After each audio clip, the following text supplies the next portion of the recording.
Ko'pchilik atir sepadi, lekin to'g'ri joyga sepmaydi. Shuning uchun 1 soat ham bo'lmasdan atirimni hidi yo'qolib ketdi yoki bo'lmasam uchib ketyapti degan gapdan eshitadi. Bugun men sizga qayerga va qanaqa qilib sepsangiz atiringizni hidi uzoq muddat turishi va sizdan talab turishini tushuntirib beraman. Assalomu alaykum, meni ismim Mustafa. O'zbekistondagi birinchi eksklyuziv parfyumeriya brendi, ya'ni Mustafa Perfumes brendining asoschisiman. Bu kanalda atir haqida foydali ma'lumotlar berib boraman. Bugun 5 ta joyi ko'rsataman. Atirni shu joylarga sepsangiz hid uzoq turadi va kuchli chiqadi, ya'ni kuchli taraladi.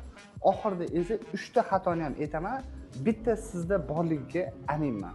Chunki juda ham ko'p klientlarimizda kuzatamiz. Birinchi joy bo'yinning orqasi. Eng asosiy joy hisoblanadi. Ya'ni aynan mana shu taraf. Ko'pchilik atirni ko'kragiga yoki bo'lmasam bilagiga sepadi va 1 soatda ham qolmasa hidi yo'qolib ketadi. Bo'yin orqasi sepgan odam esa kechgacha hid bilan yuradi. Nima uchun? Sababini aytaman. Bo'yinning orqasi, ya'ni tanani issiq nuqtalaridan biri hisoblanadi. U yerda sochi ostida yopiq turadi. Issiqlik atirni asta-sekinlikni faollashtiradi. Notalari birin-ketin chiqib boradi. Ertalab bitta hidda kechga boradigan bo'lsa, yana ham boshqacharoq hidga aylanadi. Kechqurun bo'lsa, yana ham o'zgacharoq bo'lish boshlaydi. Ikkinchi joyimiz bu bilakning ichki qismi. Bilakning ichida puls nuqtasi bor. Bilak ichida qon tomir terining yuzasiga yaqin bo'ladi. Shu joy doim iliq turadi. Va bu issiqlik atirni ham kun davomida sekin astalik bilan ochilib borishiga yordam beradi. Lekin shu yerda eng katta xato qilinadi. Ko'pchilik atir sepgandan keyin "Va atirim yaxshiroq ochilsin" deb ishqalab qo'yishadi. Va bu issiqlik beradi, lekin limon, bergamot kabi yengil notali darrov uchib ketadi. Atirni birinchi yarim soati eng yaxshi qismini yo'qotib qo'yadi. To'g'ri yo'li atirni sepasiz, 30 soniya turadi, quriydi va undan keyin atirni haqiqiy notalarni ochilishini o'zingiz ko'rib baho berasiz. Birontasi bilan uzoq vaqt suhbatlashgansiz va u odamda doim yoqimli hid kelganmi? Va siz bu odam qanaqa atir ishlatyapti ekan degan savolni berasiz.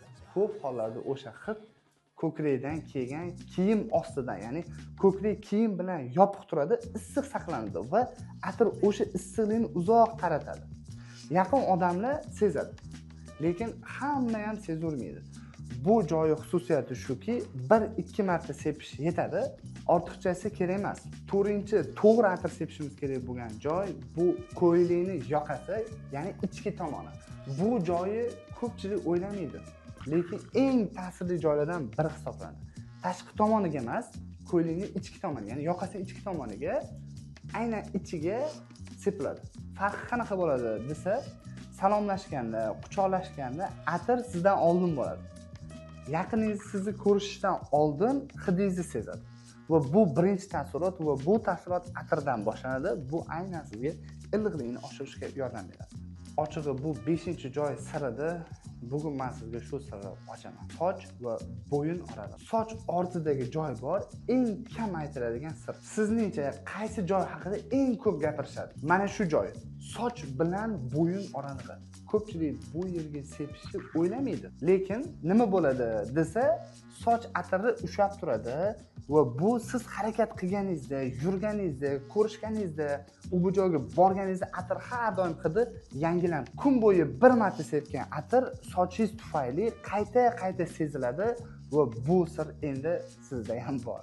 Buni yaqin do'stlaringizga aytsangiz ham bo'ladi. Bonusiga sizga 3 ta xatoni aytib ketaman. Diqqat, bittasi sizda ham bor. Birinchi xato havoga sepib o'tib ketish. Ko'pchilik flakonni yuqoriga ko'tarib sepadi. Bu 60% atir polga yoki bo'lmasam havoga taralib ketadi. Plus havoga ketadi. To'g'ri yo'li tanaga yaqin olib kelib 15 sm, 20 sm atrofida sepish kerak. Bu eng to'g'ri tavsiya.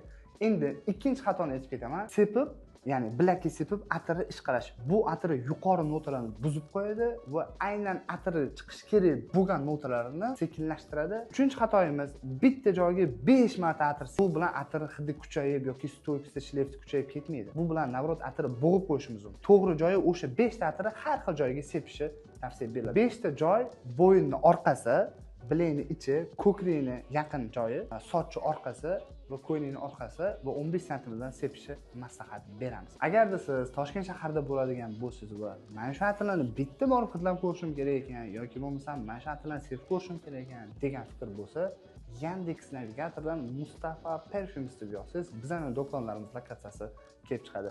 Videoga like bosib qo'ying. Sizni bir dona shu harakatingiz meni keyingi videolar uchun ilhomlantiradi va menga motivatsiya bo'ladi. Men siz uchun shaxsiy parfyumeringiz bo'laman va juda ham ko'plab siz bilmagan va bilishingiz kerak bo'lgan kontentlarni olib video ko'rinishida joylab boraman.